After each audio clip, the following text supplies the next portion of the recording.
आज हम बात करने वाले हैं उस कुर्सी के बारे में जो बहुत चर्चाओं में आई हुई है। वो है इंडियन टीम के हेड कोच की कुर्सी। अगर हम बात करें तो गौतम गंभीर का नाम सबसे ज्यादा चर्चा में आया हुआ है यहाँ पर।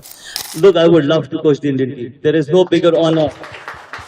There is actually no bigger honor than coaching your national team. You're representing 140 crore Indians and more across the globe as well. And when you represent India, how can it get bigger than that? But how can I help India win the World Cup? And yes, when you ask me, I would love to coach India. अगर हम Indian cricket की इस महान खिलाड़ी की अगर हम बात करते हैं तो गौतम गंभीर ने इंडियन क्रिकेट के जो फैंस हैं, जो लवर्स हैं, उनके दिलों में राज किया है। जब वो क्रिकेट इंडियन टीम के लिए खेलते थे 2003 से लेकर 2016 तक गंभीर ने इंडियन क्रिकेट टीम को एक नई पहचान, नई ऊंचाइयों तक पहुंचाया है और अपनी बल्लेबाजी का लोहा भी बनवाया है। अगर लीडरशिप की अगर हम बात करें तो इंडियन टीम को भी और आईपीएल टीमों को भी उन्होंने जीत दिलाई है। अगर हम बात करें दिल्ली कैपिटल्स और नाइट राइडर्स की तो उनकी कैप्टनसी में केकेआर 2 बार चैंपियन हुआ है और 1 बार हेड कोच हैं वो जब वो चैंपियन हुआ। तो केकेआर 3 बार उनकी लीडरशिप में रहा है। काफी अच्छा उनके पास एक्सपीरियंस है, उनके पास कैप्टनसी का अनुभव है और युवाओं के साथ कैसे चलना है वो एक्सपीरियंस सबसे ज्यादा काम आने वाला है अगर इस कुर्सी की हम बात करते हैं तो। और उनके एक्सपीरियंस की अगर हम बात करें ना तो गौतम गंभीर ने अपना एक्सपीरियंस के चलते, अपने स्ट्रांगनेस के चलते, जो उनका जो गेम प्लान रहते हैं उसके चलते इंडिया को भी बहुत बार उन्होंने जीत दिलाई है।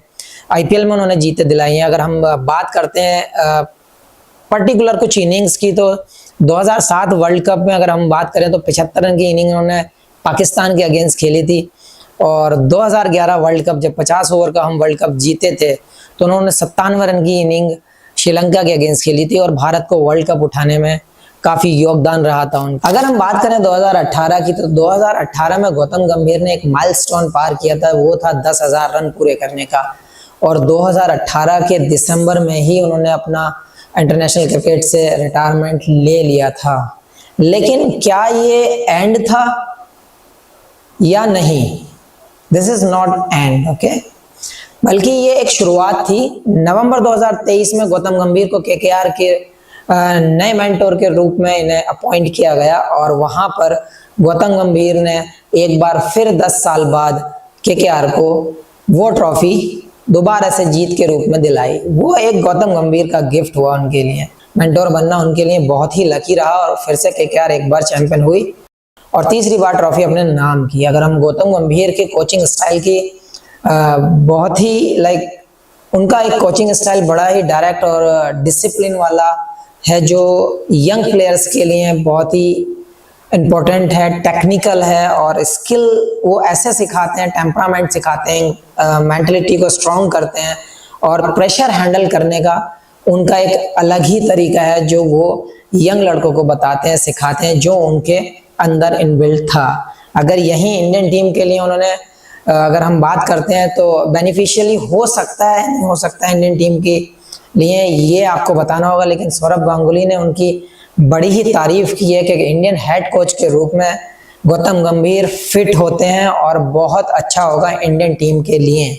अब सवाल ये उठता है, यहाँ पे कुछ क्वेश्चन मार्क ऐसे हैं कि गौतम गंभीर इंडियन टीम के हेड कोच होंगे, ये क्वेश्चन मार्क है। क्या हेड कोच नहीं होंगे, ये क्वेश्चन मार्क है। और कैसा अंडरस्टैंडिंग होगा, ये भी एक क्वेश्चन मार्क है। लेकिन अगर हम इंडियन टीम की बात करें अंडरस्टैंडिंग की तो पुराने प्लेयर्स जो एक्सपीरियंस प्लेयर हैं उनके साथ कैसी अंडरस्टैंडिंग रहेगी और जो नए युवा प्लेयर्स आ रहे हैं उनके साथ कैसी अंडरस्टैंडिंग रहेगी। बट मैं ये बोलना चाहूंगा कि एक हेड कोच के हिसाब से आपके एक्सपीरियंस, आपका स्ट्रेटेजी, आपकी जो प्लानिंग है वो कैसी सेट होती है यंग और सीनियर प्लेयर्स के साथ, वो एक अहम रोल रहता है एज ए कोच का। तो ये एक बड़ा डिसीजन हो सकता है, वो उनके पास वो चीजें नजर आती हैं जो लोगों का सपोर्ट गौतम गंभीर को मिल रहा है एज ए हेड कोच के लिए।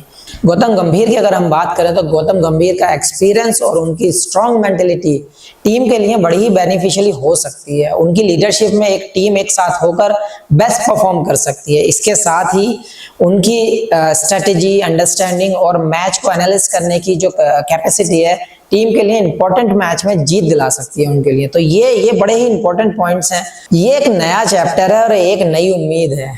अब देखना ये होगा कि इंडियन क्रिकेट बोर्ड क्या डिसीजन लेता है, और इस बात का फैसला बहुत ही जल्दी हो जाएगा। क्या गौतम गंभीर इंडियन टीम के लिए नए हेड कोच होंगे या नहीं होंगे?